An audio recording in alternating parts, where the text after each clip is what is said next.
Yahdihillahu fala mudhillalah wa may yudlil fala hadiyalah. Asyhadu an la ilaha illallah wahdahu la syarikalah wa asyhadu anna Muhammadan abduhu wa rasuluh.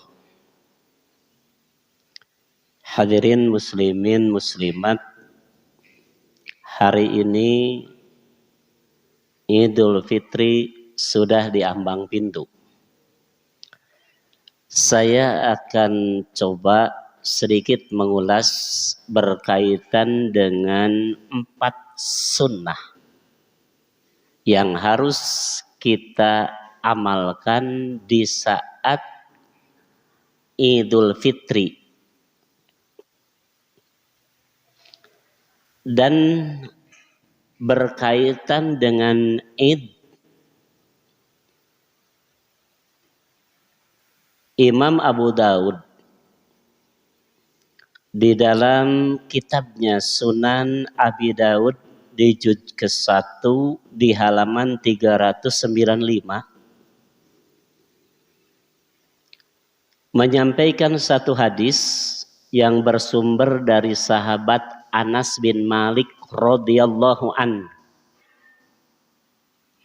Qala, ia mengatakan, qadima Rasulullah sallallahu alaihi wasallam al-Madinah. Rasul sallallahu alaihi wasallam sampai di kota Madinah. Walahum, dan bagi orang-orang Madinah, yaumani, ada 2 hari, yal'abuna fiha, yang 2 hari itu dipakai bersenang-senang oleh mereka. Hari libur, hari sukaria. Saat itu Nabi bersabda, qad abdalakumullah bihima khairan minhuma. Allah sudah menggantikan 2 hari itu bagi kalian dengan 2 hari yang lebih baik.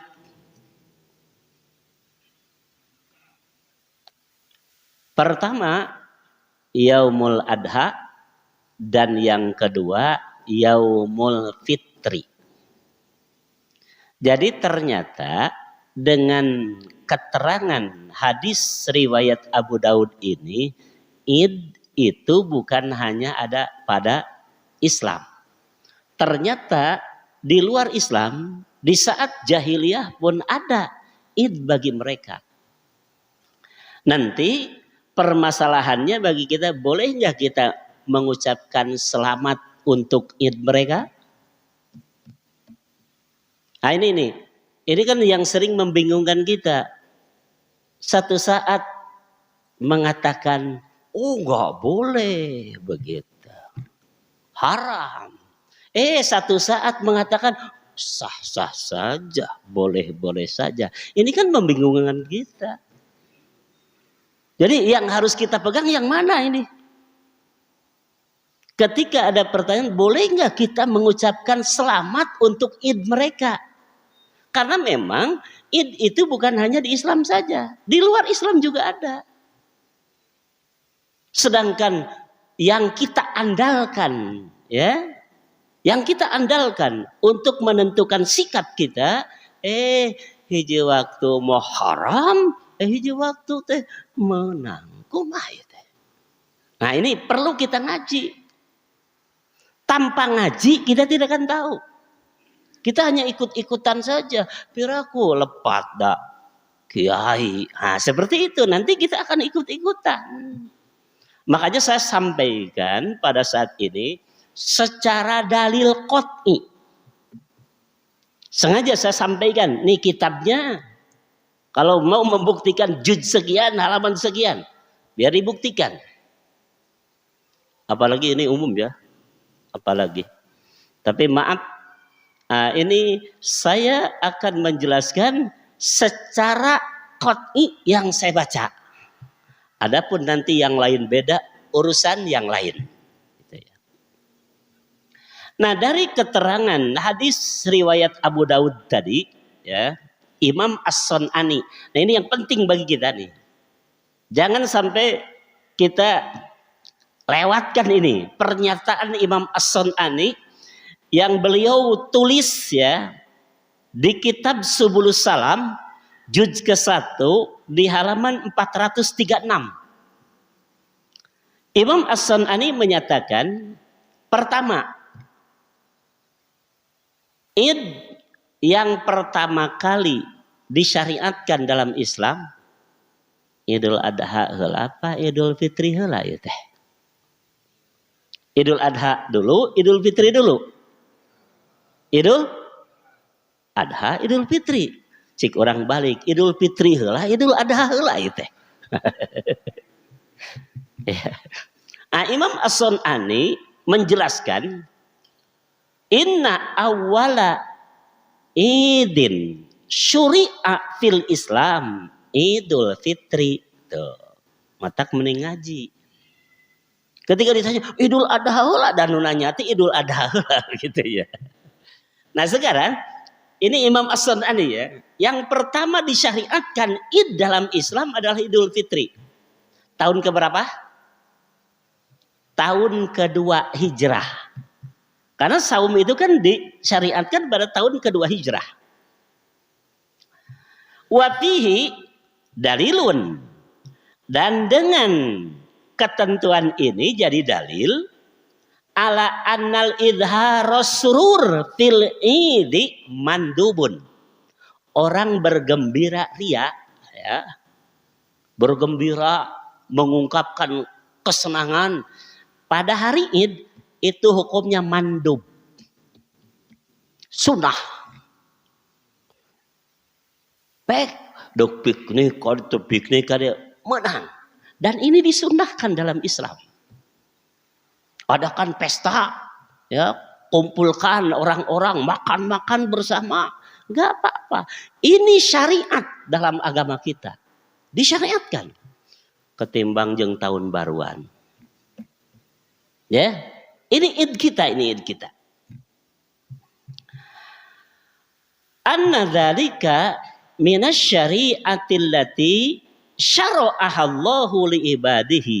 Dan ini merupakan syariat yang Allah tetapkan syariat ini bagi hambanya, bagi kaum muslimin.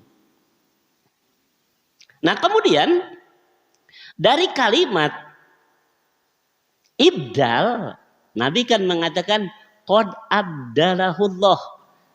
Hari Id yang kalian lakukan sekarang diganti dengan dua Id yang Allah tetapkan.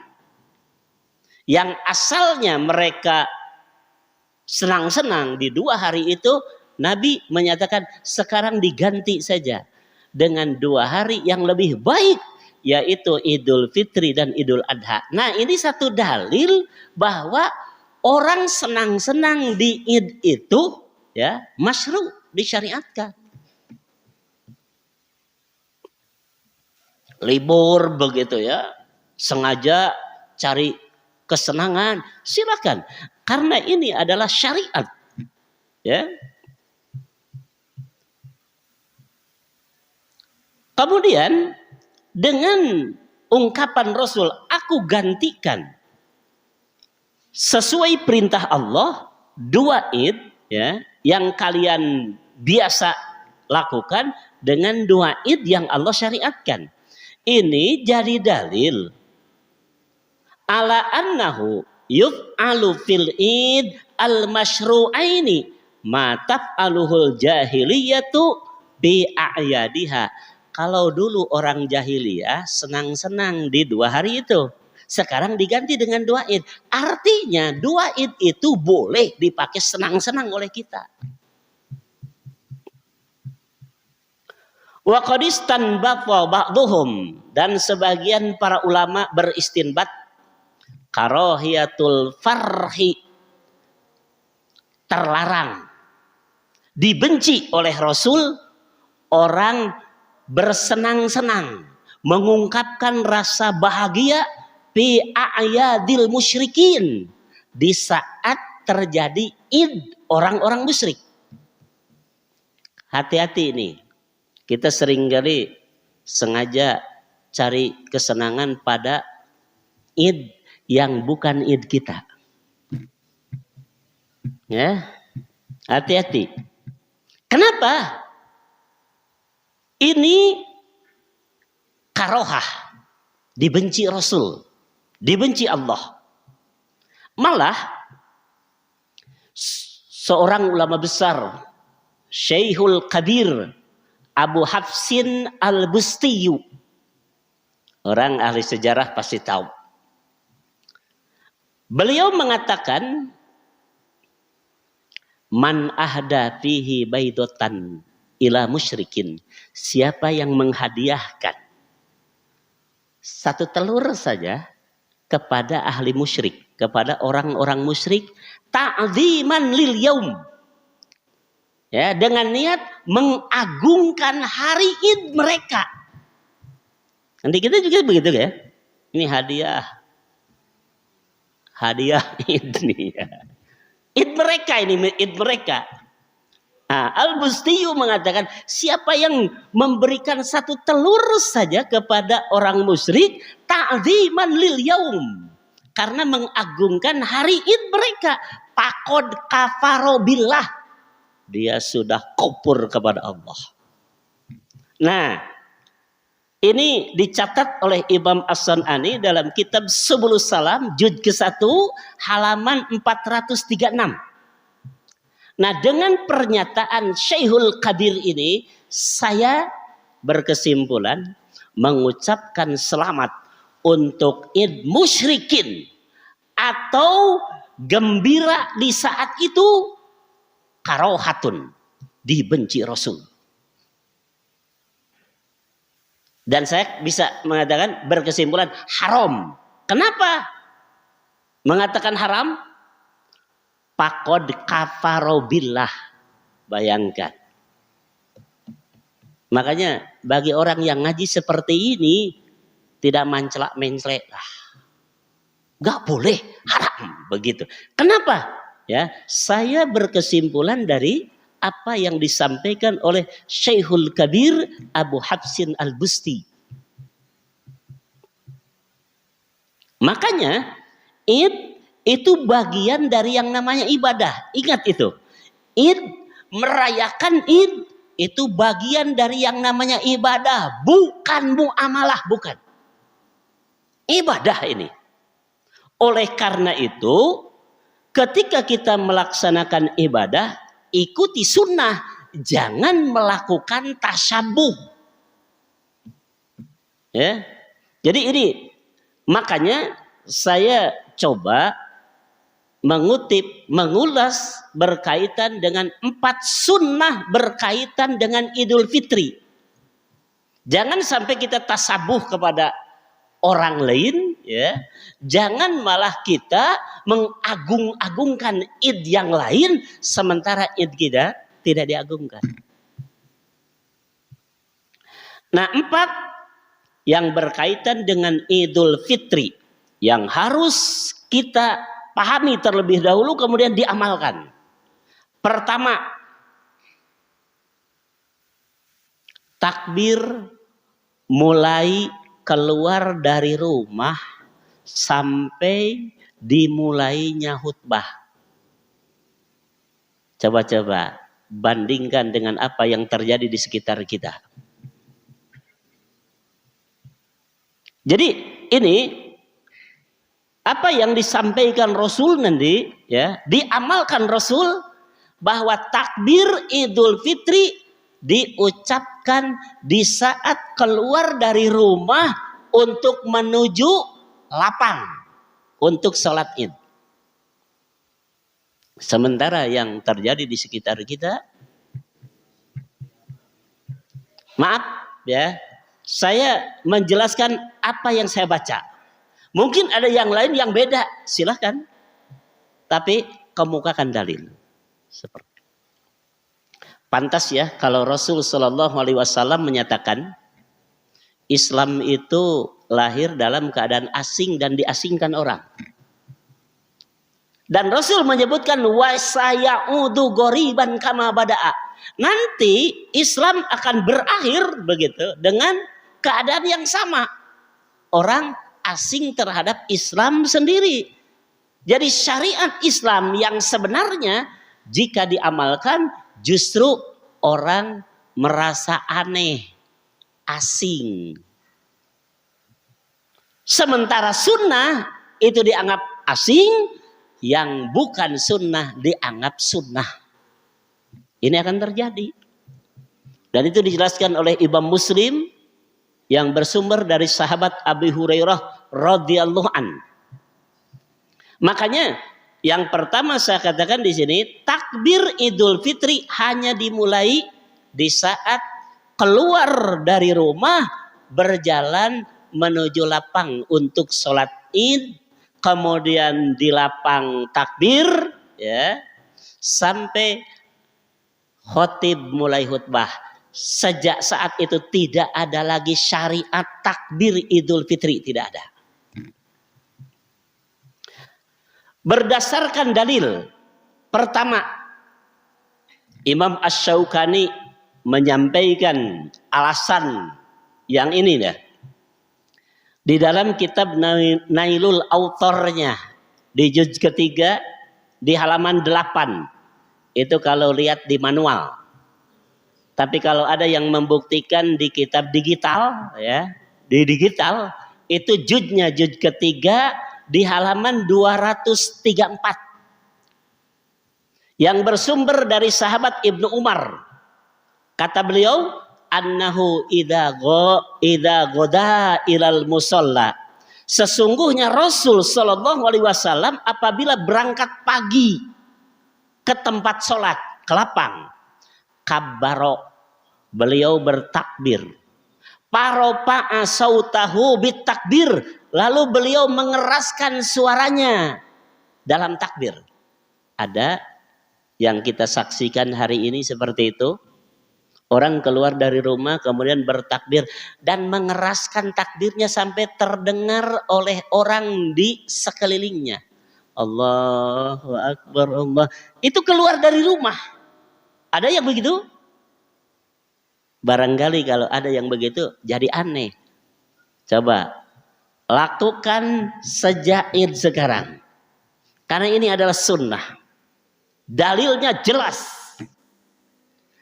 Saya katakan di sini, kalau Nabi menyebutkan nanti syariat Islam akan asing di kalangan umat, coba buktikan.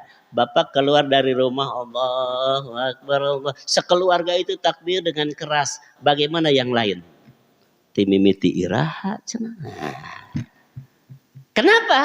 Karena tidak mengenal sunnah.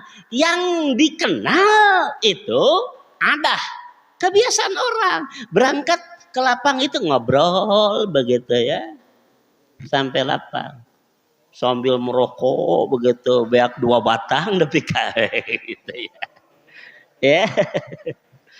Ini sunnahnya mana? Sunnahnya mana? Kita cinta Rasul, ya. Kita iktidak kepada Rasul, kita beruswah, berqudwah kepada Rasul. Tapi mana sunnahnya mana? Ini coba, ini hadis fi'li. Nabi keluar dari rumah, ya, kabbaro paropa'a sautahu bitakbir, lalu takbirnya dikeraskan. Wa fi riwayatin, dan dalam riwayat lain dijelaskan payukabbiru hatta ya'tiyal musalla. Beliau takbir sampai lapang tempat sholat. Summa yukabbiru bil musalla, kemudian takbir juga di lapang. Jadi berangkat dari rumah takbir terus sampai di lapang takbir juga. Dan masih ada kesempatan setelah sholat id saja itu ada kesempatan untuk takbir. Tapi ketika khotib naik mimbar untuk berkhutbah, maka berhentilah syariat takbir. Tidak ada lagi syariat takbir Idul Fitri. Selesai. Ini dilakukan kaum bapak termasuk kaum ibu. Perempuan sama. Ibu Aisyah radhiyallahu an pernah menyatakan, dan ini dikutip oleh Imam Al-Bukhari, ya. Ini hadis riwayat Al-Bukhari. Kata Ibu Aisyah, kunna nu'maru. Kami para wanita diperintah an nukhrijal khayyad, untuk menyuruh wanita-wanita yang haid. Ini bayangkan yang haid saja disuruh. Apalagi yang tidak. Yang haid saja disuruh untuk keluar, payukabirna bitakbirihim. Lalu mereka bertakbir seperti takbirnya laki-laki. Gimana takbirnya laki-laki? Keluar dari rumah, takbir dengan dikeraskan suaranya. Jadi ini Ibu Aisyah menyatakan seperti itu. Nah, dengan dua hadis ini, Imam Asy-Syaukani menyatakan fihi dalilun. Dengan dua hadis itu jadi dalil, jadi alasan ala masyru'iyati takbir halal masyi ilal musalla, bahwa disyariatkannya takbir pada Idul Fitri itu halal masyi ilal musalla, ketika ia jalan ke tempat sholat, ke tempat id. Nah lalu bagaimana yang takbir sejak maghrib semalam suntuk? Ayah dalilnya seperti itu ya. Jangan katakan gak ada dalil. Ini pentingnya kita ngaji. Tan sok pipaseaeun da eta. Oh dalilna, sementara cek itu ayah tak pasea we teh. Gak boleh. Ini pentingnya ngaji. Adakah dalilnya orang yang melakukan takbir Idul Fitri sejak maghrib semalam suntuk terus? Ternyata saya baca satu hadis yang bersumber dari Daud bin Qais. Kata beliau, sami'tu Zaid bin Aslam. Aku mendengar Zaid bin Aslam.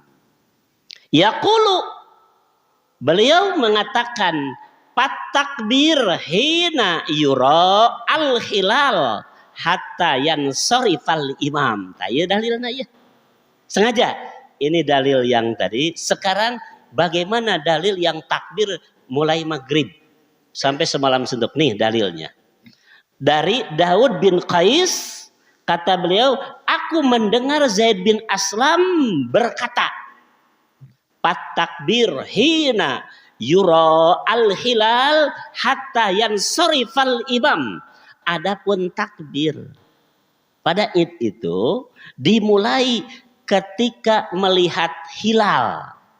Kapan hilal itu terjadi? Waktu buka kan?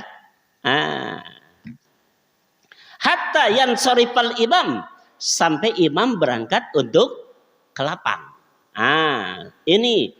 Dan dengan dalil ini orang melaksanakan takbir setelah buka saum. Derweta takbir rame. Cuma sayang. Jadi dalilnya ada nih. Jangan dikatakan nggak ada dalil. Dalilnya ada. Cuma di kitab Mizanul I'tidal juz kedua di halaman 98 itu dijelaskan mengenai hadis ini. Fihi Zaid bin Aslam. Di hadis itu ada orang bernama Zaid bin Aslam. Ini seorang rawi ya yang meriwayatkan hadis tadi. Qala Ubaidullah bin Umar, berkata Ubaidullah bin Umar, mana lamu bihi, aku tidak tahu mengenai Zaid bin Aslam ini. Aku tidak tahu. Illa annahu yufassirul Quran bi ra'yihi, kecuali dia itu seorang yang biasa menafsirkan Quran dengan otaknya. Dek percaya ka jelema kitu? Mangga. Urusan kita kan? Tinggal kita memilih. Saya hanya sampaikan ini. Jadi ada dalilnya yang menerangkan ketika melihat hilal mulailah takbir. Cuma hadis ini disampaikan oleh Zaid bin Aslam dan ahli hadis mengatakan mana Allahu bihi ba'san illa annahu yufassirul Quran bi ra'yih. Dia itu suka menerangkan Quran dengan ra'yunnya, dengan akal. Jadi bukan dengan tafsir, tapi dengan akal. Tafsir itu kan ada sunnah. Quran diterangkan bil Quran atau ayat bil ayat, al ayah bis sunnah. Ini yang paling afdol. Makanya Imam Said Sabiq mengatakan wa jumhurul ulama. Nah ini kalau sudah bicara jumhurul ulama, ini mayoritas. Sekalipun ada yang tidak mengatakan seperti itu. Kalau musyawarah cari yang sedikit yang banyak. Yang banyak. Ini disebut jumhurul ulama oleh Imam Said Sabiq dan bisa dilihat di kitab Fiqhus Sunnah juz ke-1 di halaman 325. Anna takbiro fi Idul Fitri, adapun takbir pada Idul Fitri dimulai min waqtil huruj ila shalah, ketika orang keluar untuk sholat Id, ila tidail khutbah, sampai dimulainya khutbah. Nah ini ya, tegas sekali ini Imam As-Syaukani. Imam Al-Hakim menyatakan hadhihi sunnatun yudawiluha a'immatul hadis. Kata Imam Al-Hakim, ketetapan ini orang takbir pada Idul Fitri keluar dari rumah berangkat ke lapang sampai dimulainya khutbah oleh khotib. Ini adalah sunnah yang telah baku di kalangan para ulama. Kalau yang tudawiruha sudah baku ini tidak diubah-ubah lagi. Sudah sepakat jumhur ulama mengatakan seperti itu. Makanya Imam Az-Zuhaili di dalam kitab tafsirnya Al-Munir juz kedua halaman 144, beliau mengatakan qala Abu Hanifah wa Malik. Nah ini pendapat Imam Abu Hanifah dan Malik. Jadi kalau bicara madhab Hanafi, madhab Maliki mengatakan yundabut takbir, disunahkan takbir fi Idul Fitri, pada saat Idul Fitri, bil khuruj min darihi ilal musolla, ketika orang keluar dari rumahnya sampai ke tempat sholat. Nah dengan keterangan ini ya, berdasarkan sunnah yang disepakati ulama jumhur, kebanyakan mayoritas ulama adalah Idul Fitri disyariatkan takbir sejak keluar dari rumah, berangkat ke lapang, di lapang takbir sampai dimulainya khutbah oleh khotib. Berhentilah syariat takbir pada saat itu. Oh cenah almun kitu menang atuh takbir ti maghrib eueuh nu nyare. Eueuh nu nyare. Kajaba keur jalma nu rek nuturkeun sunnah. Gitu. Kantun milih. Jadi untuk orang yang mengikuti sunnah, ya ikuti sunnah. Apa yang diamalkan Rasul. Ini yang pertama. Yang kedua, makan sunnah ya, sebelum berangkat. Ini seringkali orang meninggalkan sunnah ini. Asal ini komo panitia mau rusuhan. Kenapa? Ya ini mau kerja ini melakukan ini dan itu di lapang ya berangkat. Tidak begitu. Sunnah yang diajarkan Rasul, mau berangkat ke lapang untuk sholat Idul Fitri, sunnah makan. Udah terlapar atau bukan urusan lapar dan tidak. Urusannya makan ibadah ini. Berdasarkan dalil riwayat Ahmad juga At-Tirmizi dari sahabat Buraidah, karena Nabi sallallahu alaihi wasallam la yahruju yaumal fitri hatta yat'ama. Adalah Nabi tidak keluar untuk sholat Idul Fitri sehingga beliau makan dulu. Jadi tidak keluar sehingga makan dulu. Artinya makan sebelum keluar. Begitu. Walayat ama yaumal adha hatta yusalliya. Dan beliau tidak makan pada saat Idul Adha sehingga beliau sholat dulu.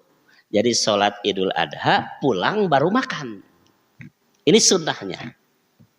Makanya nanti bagi panitia nih yang mengadakan Idul Adha, Idul Fitri, ya menyediakan fasilitas di lapang dan sebagainya,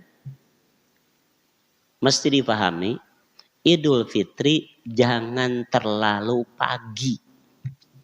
Buktinya apa? Makan dulu. Kenapa seperti itu?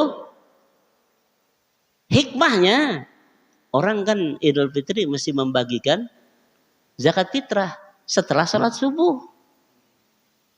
Makanya gak ada alasan atuh riweuh tos sholat subuh matak dibere ongklang ge ku Nabi teh. Sampai makan dulu. Artinya dilaksanakan Idul Fitri itu agak siang. Sedangkan Idul Adha Nabi tidak makan dulu, berangkat. Artinya pagi-pagi can mejeh dahar. Berangkat pagi-pagi. Hikmahnya apa? Nanti pulang menyembelih hewan kurban, jangan kesorean. Begitu.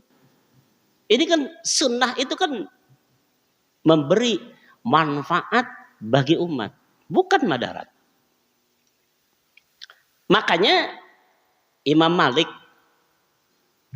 dalam kitab Muwatta'nya dikutip oleh Imam Said Sabiq di kitab Fiqhus Sunnahnya juz ke-1, annan nas kanu yu'maruna, sesungguhnya orang-orang mereka diperintah bil akli untuk makan. Bayangan, ini yu'maruna, diperintah. Imam Abdul Hakim menyatakan al aslu fil amri lil wujub. Gitu. Diperintah bil akli untuk makan qoblal guduwi yaumal fitri, sebelum berangkat pagi ke tempat sholat Idul Fitri. Makanya para ulama sepakat ini perintah syariat. Sekalipun nanti hukumnya sunnah. Syariat ini yang harus kita amalkan. Jadi satu, takbir mulai keluar rumah sampai lapang. Kedua, makan sunnah sebelum berangkat. Yang ketiga, pakai pakaian terbaru dan wangi-wangian. Ingat, sah-sah saja orang tidak beli baju baru waktu lebaran. Dalilnya ini, dalilnya. Bukan harus pakai baju baru. Tapi baju yang terbaru di antara yang ada. Dalilnya. Ya bukan gak boleh beli baju baru. Ya kalau ada ya kan dek neangan nupang anyarna gitu ya. Di antara yang kita punya ya ini baru beli ya ini yang dipakai. Jangan beli baju baru ditenun di keur tahun hareup make we nu geus setong gitu. Pakai saja yang sudah punya. Tapi yang belum bisa beli ya, yang baru tinggal pilih yang terbaru di antara yang kita punya. Ini dalilnya. Ingat ini, Nabi tidak memberatkan seolah-olah mun lebaran teh kudu anyar we baju teh, tidak. Tidak. Berdasarkan dalil riwayat Al-Hakim dari Hasan As-Sabdi, amarona Rasulullah sallallahu alaihi wasallam fil Id annal basa ajwada manajidu, bahasanya yang terbaru ya di antara yang kami punya. Jadi kali milih eta. Nah, cuma di kita memang ada budaya ya tempodok dipakai mah kabeh buru. Tempodok dibikun mah kabeh anyar. Sampai gak jadi dikasih karena semua bagus gitu ya. Nah ini yang harus dipakai pada Id itu ajwada manajidu, yang terbaru di antara yang kami punya. Jadi bukan harus baru, bukan. Ya, yang terbaru di antara yang kami punya. Pilih we nupang anyarna. begitu. Wa anna tatayyaba bi ajwada manajidu, dan kami diperintah untuk pakai wangi-wangian yang terwangi di antara yang kami punya. Istimewa, spesial begitu ya. Karena apa ini? Syiar. Kasih tahu kepada yang lain bahwa Islam itu mampu. Islam itu kaya. Sampai unggal lebaran nguntungkeun batur. Ya. Mampu. Jadi jangan diperlihatkan bahwa Islam itu dhaif, lemah. Islam itu miskin, fakir, jangan. Sekiranya kita tidak punya baju yang baru, pinjam saja ke tetangga, nggak apa-apa. Biar kelihatan kita itu mampu beli baju baru, silakan, nggak apa-apa. Daripada pakai pakaian yang lusuh, ya datang ke tempat ini. Eta kopiah wae geus dengdek gitu, dipakai keneh gitu, meuli nu anyar. Ya, kenapa? Biar kelihatan ini syiar bahwa Islam itu pikabi tahun. Ya manengali lah cenah Islam teh juga gitu. Eta baju bodas wae geus coklat dipake we ledek teh. Mana mungkin yang lain ya tertarik dengan seperti itu. Ya. Orang Islam ibadah di masjid eta baju geus lalekat pisan. Eta bodas teh geus teu bodas, coklat teh coklat dipake keneh. Jangan seperti itu. Perlihatkan kepada yang lain bahwa Islam itu ya menjaga kebersihan. Seperti itu. Pakaian terbaru di antara yang punya. Yang keempat, yang terakhir, berangkat dan pulang pakai jalan yang berbeda. Itu pun kalau mungkin. Kan sunnah ini, bukan wajib. Sunnah. Karena sunnah itu diamalkan berpahala, kalau tidak diamalkan tidak diancam siksa. Tapi jangan ada ungkapan bae da sunnah ieu moal nanaon. Justru nanaon ditinggalkeun mah. Kenapa? Orang yang melakukan sunnah dapat pahala.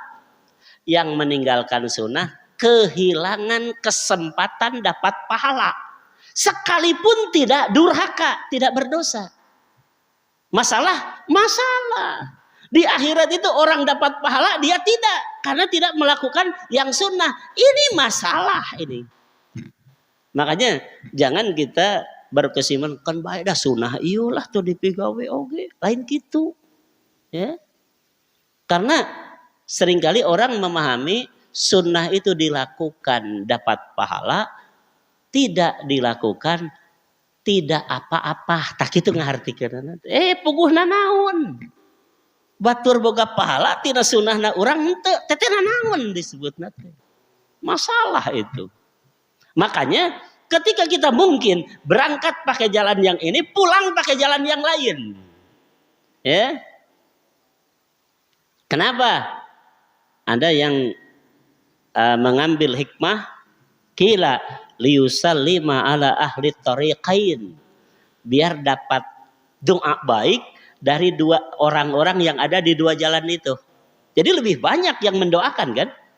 Sekarang jalan ini salam salam salam sampai dia pun mendoakan waalaikumsalam waalaikumsalam, seperti itu. Nanti pulang pakai jalan itu. Kenapa? Yang jalan ini kan orang-orangnya sudah mendoakan kita. Sudah didoakan. Nanti cari yang lain. Biar lebih banyak yang mendoakan kita. Ya. Kan ini penting sekali. Nabi menyebutkan aksiru min du'ail khair lak. Perbanyak. Doa baik dari orang. Perbanyak. Makanya satu saat ketika kita ada rezeki.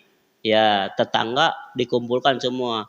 Bukber begitu ya, ada rezeki, semua tetangga dijamin makan minumnya begitu, diistimewakan oleh kita. Boleh begitu, up dulu. Jangankan 1 bulan 1 hari, ini tiap hari mengadakan begitu. Moal aya tatangga nu ngewa moal, jamin. Sugan aya tatangga eta jelema unggal poe ngayakeun buka bersama. Dor nepi ka deuli ka jalma, saya kira enggak, kecuali orang gendeng. Terang gendeng ya. Jalma cager mah piraku. Ya, malah umumkan kepada tetangga, pokoknya mah sabulan Ramadan mah entong mararasak geus disadiakeun di dieu. Kira-kira aya nu ngamak moal tatangga urang. Ngaduakeun goreng moal. Pasti mendoakan baik. Nah, ini penting sekali. Makanya Nabi ketika berangkat jalan ini minta doa dari yang lain. Kemudian pulang jalan yang lain juga dapat doa baik dari orang-orang yang ada di dua jalan itu. Nah, jadi kelihatan di sini ya 4 sunnah yang harus kita amalkan berkaitan dengan Idul Fitri. Pertama, takbir dimulai keluar dari rumah, berjalan ke lapang, takbir di lapang sampai khotib khutbah, berhentilah takbir. Kedua, makan sunnah sebelum berangkat. Ini makan ibadah. Makanya nanti ibu-ibu menyediakan di keluarga, nih makan dulu, nak makan dulu, biar tahu ini sunnah. Nak makan dulu, ya. Eta bapak na cenah badagong da can hayang, paksa makan ini sunnah. Sok bu, paksa si bapak kok we da biasa pan kolot mah leuwih badagong tibatan anakna biasa na. Tapi mudah-mudahan di kita tidak ada. Ini sunnah makan. Ketiga, pakai pakaian terbaru di antara yang kita punya dan pakai wangi-wangian. Yang paling wangi, yang terwangi. Dan yang keempat, berangkat dan pulang pakai jalan yang berbeda. Ini 4 sunnah yang diajarkan Rasul berkaitan dengan Idul Fitri. Ya, tambahanna tong poho saum sawal. Karena ini seringkali ya, sunnah ini seringkali kita lupa. Sawal teh berkaditu piknik we terus tahu-tahu sawal behak we, ulang we dek nyawalan teh. Ini jangan lupa saum sawal. Kenapa? Ketika kita saum sawal, pahala kita genap setahun orang saum. Lamun sawal nanti berarti kurang 2 bulan pahala saum kita. Karena Nabi menyebutkan man soma Ramadan, siapa yang saum di bulan Ramadan, summa atba'ahu syittan min Syawal. Nah, kemudian dia saum juga 6 hari di bulan Syawal. Karena kasiyami dahri, dia dapat pahala seperti orang yang saum 1 tahun. Lamun Syawalna ditinggalkan, berarti ngan ukur 10 bulan. Sayang. Makanya ini kan 4 sunnah ini amalkan. Karena kita perlu pahala. Ya, kita menjauhi murka. Ya. Karena nanti hubungannya kalau dapat pahala pasti selamat dari murka. Kalau kena murka pasti tidak selamat dari pahala. Mudah-mudahan saja ini jadi ilmu buat kita dan kita siap istiqomah melakukan sunnah sekalipun jika ditinggal kita tidak diancam siksa.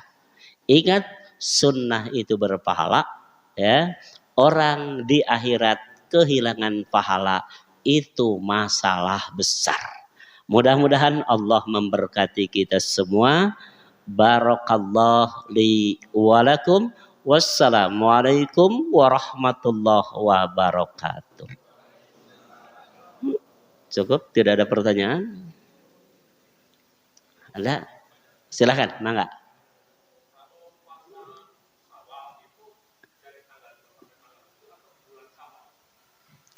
Coba diulang berarti.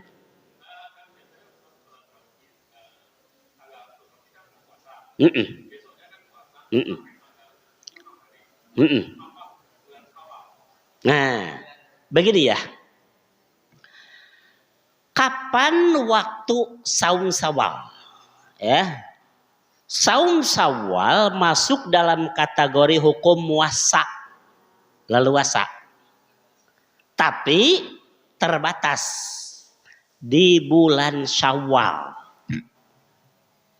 Kapan waktunya? Kapan saja. Asal bulan Syawal. Ya.